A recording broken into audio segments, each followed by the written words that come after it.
Hello friends, welcome to my channel Sahu science classes. तो friends, आज की वीडियो क्लास 12th वालों के लिए बहुत ही ज़्यादा इम्पॉर्टेंट है, क्योंकि इसमें हम आज फिजिक्स का यानी कि आपकी अपनी भौतिक विज्ञान का मोस्ट ही इम्पॉर्टेंट, सबसे ज़्यादा इम्पॉर्टेंट और हर बार पेपर में आता है वही है ना, क्या? Lens maker formula. Lens maker formula है ना, हिंदी में करेंगे भाई, यानी कि यूपी बोर्ड, हमारा जो यूपी बोर्ड है या फिर जो भी हिंदी वाले बच्चे हैं, हम लेंस मेकर फॉर्मूला को समझेंगे कि ये क्या है, और डेरिवेशन बहुत ही ज़्यादा इजी तरीके से समझाऊंगा। बहुत ही इंपॉर्टेंट है, हर सेट में मिलता है। तो बिना टाइम वेस्ट किए शुरू करते हैं, लेकिन उससे पहले कुछ चीज़ों को समझा देता हूँ, बेसिक चीज़ों को। सबसे पहला क्या? सबसे पहला आपको ये पता होना चाहिए कि प्रकाश का अपवर्तन क्या होता है ना। प्रकाश का अपवर्तन क्या होता है? तो भाई क्या होता है प्रकाश का अपवर्तन?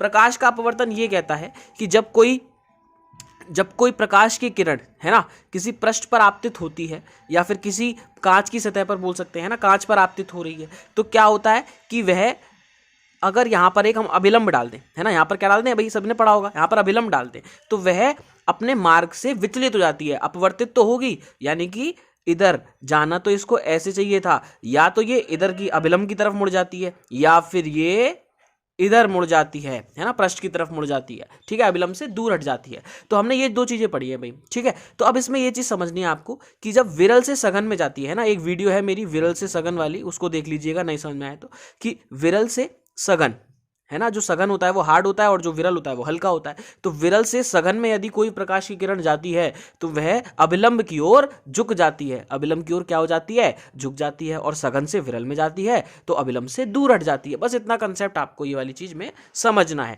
प्रकाश का जो अपवर्तनांक होता है भाई, जो अपवर्तनांक होता है वो n से डिनोट करते हैं, स्मॉल n से डिनोट करते हैं। बस आपको ये पता होना चाहिए। आपको पता होना चाहिए कि जो उत्तल लेंस होता है वो ऐसा होता है, और जो अवतल लेंस होता है वो ऐसा होता है। बस एक ही वीडियो आपको देखनी है, इसी एक ही वीडियो में मैंने आपको सब कुछ समझा देना है, और आपका जो लेंस मेकर फॉर्मूला है वो भी तैयार करा देना है। तो वीडियो को एंड तक देखिएगा, और एंड में वीडियो का जो लेंस मेकर फॉर्मूला है उसको निकालने के अलावा एक और ऐसा फॉर्मूला बताऊंगा एंड में, जो बहुत ही ज़्यादा इंपॉर्टेंट है, उस पर बेस्ड जो सारे न्यूमेरिकल आने वाले हैं। तो वीडियो को एंड तक जरूर देखना। तो आइए शुरू करते हैं। हमने क्या करा? हमने सबसे पहले एक पतला लेंस माना, है ना, माना कि ये पतला लेंस है, ठीक है, ये पतला एक लेंस है भाई, ठीक है, ये पतला सा एक लेंस मान लिया।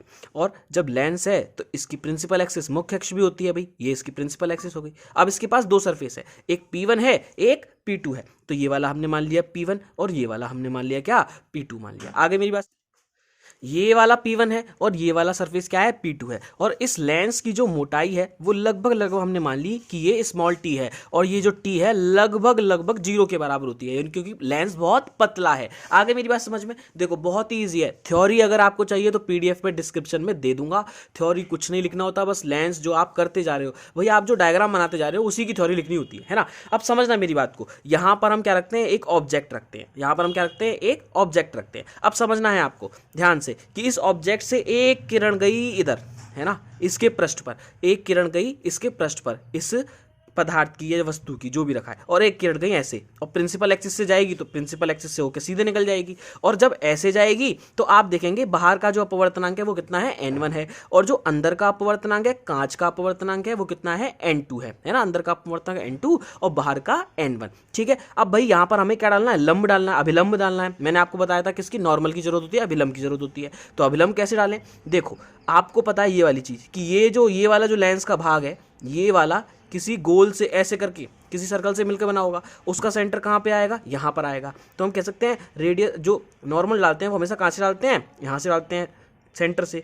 तो हमने देखा कि इसका नॉर्मल कैसे आएगा? ऐसे करके आएगा, इसका नॉर्मल ऐसे करके आएगा। समझ में आ गई मेरी बात? और जब इसका नॉर्मल देखना होगा तो ये ऐसे करके मिलके बना होगा किसी कांच के कटे हुए भाग से, तो फिर इसका नॉर्मल कहाँ पे आएगा? ऐसे करके आएगा। आगे मेरी बात समझ में? तो इसका नॉर्मल ऐसे करके हो गया। तो समझना मेरी बात को, देखो ये आई एंगल बन रहा है ना, तो ये भाई प्रकाश की किरण जा रही है, अब प्रकाश की किरण इसको जाना तो ऐसे चाहिए था, लेकिन ये क्या हो जाएगी, अभिलंब की ओर झुक जाएगी, अभिलंब की ओर क्या हो जाएगी, झुक जाएगी। क्यों? क्योंकि बाहर क्या है, विरल माध्यम है और अंदर सघन है, बाहर हल्का है और अंदर भारी है, ठोस है ना, तो अंदर की तरफ मुड़ जाएगी, मतलब नॉर्मल की तरफ मुड़ जाएगी, अभिलंब की तरफ मुड़ जाएगी। अब अभिलंब की तरफ जाना इसको ऐसे चाहिए था, लेकिन अभिलंब की तरफ ऐसे करके मुड़ गई, तो जब अभिलंब की तरफ मुड़ गई तो ऐसे हो जाएगी भी, है ना। अब समझना, यहां पर समझने वाली बात है डायग्राम में क्या, कि हमने सबसे पहले माना कि P2 सरफेस है नहीं। अगर P2 सरफेस नहीं होता, जब P2 सरफेस नहीं होता तो ये जो किरण है, ये जो बैंड हुई है, ये सीधी ऐसे करके निकल जाती, है ना, और यहाँ पर ये भाई ये किरण एक आ रही थी और यहाँ पर ये किरण आई, तो यहाँ पर ये एक इमेज बनाती जिसे हम आई डैश बोल देंगे। क्या बोल देंगे? आई डैश बोल देंगे। इतनी बात समझ में आ गई? अब समझना मेरी बात को। अब ये जो है, ये जो किरण है यहाँ पर गई आई डैश, इसने इस O का आभासी प्रतिबिंब बना दिया, क्योंकि हमने P1 पृष्ठ माना है। अब मान लिया कि P2 पृष्ठ भी मौजूद है भाई, तो P2 पृष्ठ भी मौजूद है, तो हम देखेंगे कि अब ये किरण जब यहाँ पे आ रही होगी, यहाँ पर और इस जगह आएगी, तो जब ये टकराएगी भाई, जब इस सरफेस से टकराएगी और ये बाहर निकलना चाहेगी, अब की बार क्या हो रहा है, अब की बार N2 से N1 में जा रही है, पहले N1 से N2 में आ रही थी, अब की बार N2 से N1 में जा रही है, सघन से विरल में जा रही है। तो हम कह सकते हैं जब सघन से विरल में जा रही है तो यहाँ पर अभिलंब की जरूरत होगी, तो अभिलंब कैसे आएगा, मैंने बताया ऐसे कर, इसमें ऐसे करके था, इसमें ऐसे करके आ जाएगा अभिलंब, है ना, तो इसमें अभिलंब ऐसे करके आ जाएगा, तो ये अभिलंब से दूर हटती है भाई, इसको जाना ऐसे चाहिए था, है ना, इस किरण को जाना ऐसे चाहिए था, लेकिन ये अभिलंब से क्या होगी, दूर हट जाएगी, मतलब इधर आ जाएगी। क्या आ जाएगी? इधर आ जाएगी, तो इसलिए ये इधर आ जाएगी। आई मेरी बात समझ में? तो इसलिए आपकी फाइनल इमेज आई यहां पर बन जाएगी। ठीक है भाई, ये तो हो गई इस लेंस एल के डायग्राम की बात, जो कि लेंस मेकर फॉर्मूला के लिए बहुत ही ज्यादा इंपॉर्टेंट है।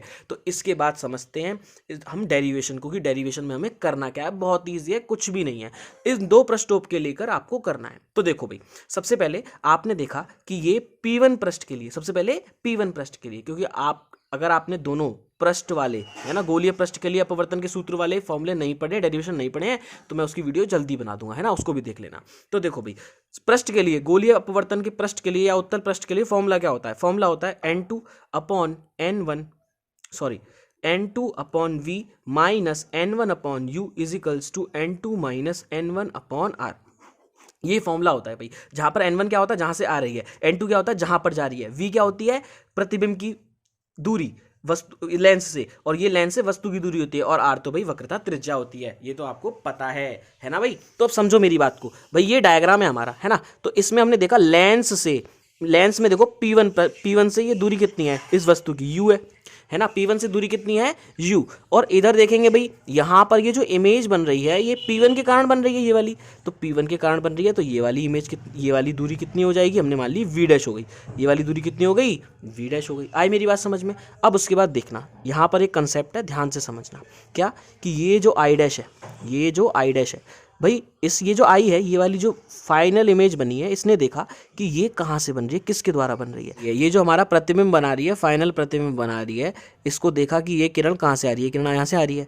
अब इसको पीछे की तरफ लौटाया, जब पीछे की तरफ लौटाया तो ये पाया कि इसका कोई स्रोत नहीं मिला। अब यहाँ पे देखा आगे की तरफ, तो इधर देखा कि इसका स्रोत तो आई डैश है, तो इसलिए हम ये मानते हैं कि ये जो आई इमेज बन रही है ये इस आई डैश के कारण बन रही है, मतलब ये आई डैश, ये जो है किरण आ रही है, ये इसके लिए आभासी वस्तु का कार्य कर रही है। क्या कर रही है? आभासी वस्तु का कार्य कर रही है। तो हम कह सकते हैं भाई आभासी वस्तु का कार्य कर रही है, और ये किसके लिए है? P2 पृष्ठ के लिए। तो P2 पृष्ठ तक की दूरी आई डैश के लिए, क्योंकि ये आभासी वस्तु है भाई, ये देखो ये दूरी कितनी है, V डैश, और हमें ये दूरी निकालनी है, ये V डैश है। अब V डैश में से इतनी दूरी हटा दें हम, है ना, इस V डैश में से इतनी दूरी हटा दें, मतलब V डैश में से T माइनस कर दें, तो हमारे पास क्या आ जाएगा, V डैश माइनस T आ जाएगा। तो हमारे पास ये दूरी आ गई V dash minus T। I hope आपको बात समझ में आएगी। और ये जो P2 से I तक की दूरी है भाई, ये तो V हो जाएगी हमारी, क्या हो जाएगी, V हो जाएगी, ये तो फाइनल है ना। अब समझना मेरी बात, सबसे पहले पृष्ठ P1 के लिए, किसके लिए? पृष्ठ P1 के लिए अपवर्तन का सूत्र। तो देखो, पृष्ठ P1 के लिए अपवर्तन का सूत्र लगाएंगे भाई। पृष्ठ P1 के लिए जब अपवर्तन का सूत्र लगाएंगे तो हम ये देखेंगे कि किरण कहाँ से आ रही है, N1 से N2 में, है ना, और वस्तु की दूरी क्या है, U है, और प्रतिबिंब की दूरी क्या है, V डैश है, किसके लिए, P1 के लिए। तो हम ये कह सकते हैं कि N2 अपॉन प्रतिबिंब की दूरी कितनी है, V dash minus N1 upon U is equals to N2 minus N1। अब P1 पृष्ठ की बात हो रही है, तो रेडियस कितनी हो जाएगी, R1 हो जाएगी। ये हो गई पहली इक्वेशन। आ गई बात समझ में? ठीक है। इसके बाद सेकंड क्या है, P2 पृष्ठ के लिए। अब P2 पृष्ठ के लिए देखेंगे तो P2 पृष्ठ के लिए हमने देखा कि ये पहले तो N1 से N2 में आ रही थी, लेकिन अब N2 से N1 में जा रही है, मतलब N2 की जगह पे क्या आ जाएगा, N1 आ जाएगा, और N1 की जगह पे N2 आ जाएगा, है ना भाई, क्लियर है बात मेरी। अब यहाँ पर देखो, यहाँ पर वस्तु की दूरी कितनी है, V डैश माइनस टी, और प्रतिबिंब की दूरी कितनी है, V डैश। तो वस्तु की जगह U की जगह पे V डैश माइनस टी आ जाएगा, और V डैश मतलब V डैश की जगह पे V आ जाएगा, ठीक है। तो हमारा फॉर्मूला क्या बन जाएगा, N2 की जगह पे क्या आ गया, N1, माइनस यहाँ पर क्या आ गया, N2 आ गया, ठीक है, अपॉन यहाँ पर V डैश प्रतिबिंब है, तो प्रतिबिंब तो हमारा फाइनल बन गया V, अपॉन में यहाँ आभासी वस्तु का कार्य कौन कर रहा था, V डैश माइनस टी दूरी हो गई, है ना, इजिकल्स टू N2 माइनस N1 है तो क्या हो जाएगा, N1 माइनस N2 हो जाएगा, और अपॉन P2 पृष्ठ के लिए है तो R2 हो जाएगा। इसको थोड़ा सा सॉल्व कर लेते हैं, कैसे, हमने देखा N1 upon V minus N2 upon, क्योंकि हमने माना था T लगभग किसके बराबर है, 0 के बराबर है, तो हमने भाई V डैश को V डैश माइनस टी यानी कि V डैश माइनस 0 कर दिया, तो क्या बचेगा, V डैश बचेगा सिर्फ। आई मेरी बात समझ में। अब देखो N1 माइनस N2 है, इन दोनों में से क्या कॉमन ले लिया, माइनस कॉमन ले लिया, तो क्या बचेगा, N2 माइनस N1 और अपॉन में R2। एक इक्वेशन ये हो गई पहली, एक इक्वेशन ये हो गई, इन दोनों को ऐड कर देते हैं। जब इन दोनों को ऐड करेंगे तो क्या आएगा, देखो N2 अपॉन V डैश, है ना, माइनस N1 अपॉन U, है ना, एक साइड हो गई। अब प्लस करेंगे ये तो क्या हो जाएगा, plus N1 upon V minus N2 upon V dash equals to, इसको और इसको भी प्लस करेंगे तो क्या हो जाएगा, N2 minus N1 upon R1।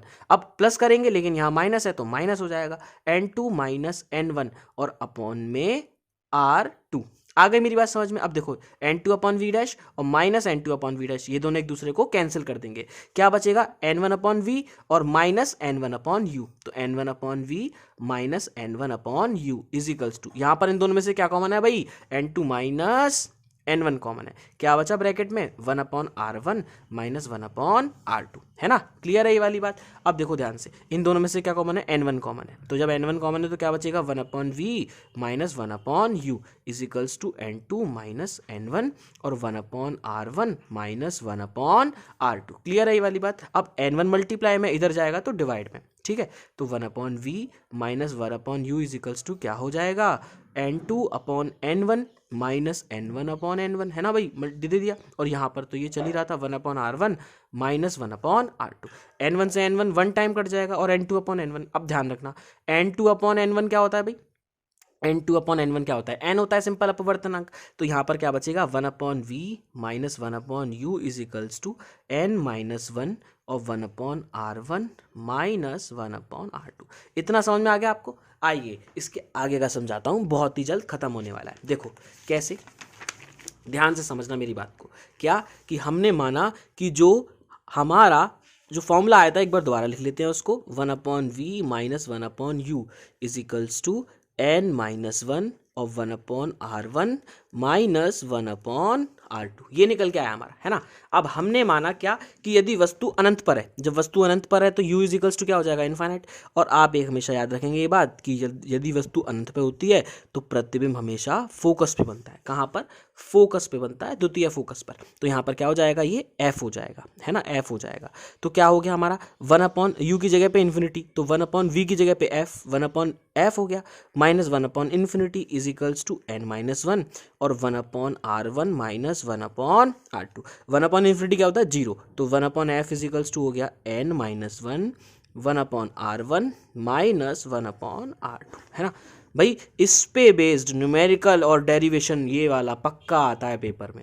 Numerical भी करा रखे हैं, वो भी देख लो, डेरिवेशन भी करा दिया, बहुत ही ज़्यादा इंपॉर्टेंट है। अब जिसकी मैं बात कर रहा था कि क्या इंपॉर्टेंट है फॉर्मूला, देखो एक ये इक्वेशन हो गई और एक ये इक्वेशन हो गई, इन दोनों को देखो भाई, ये राइट हैंड साइड में है, ये भी इसके इक्वल है, ये भी इसके इक्वल है, तो 1 अपॉन F किसके इक्वल हो जाएगा, 1 अपॉन F इक्वल हो जाएगा 1 upon V minus 1 upon U के लिए। और ये बहुत ही ज़्यादा इंपॉर्टेंट फॉर्मूला है।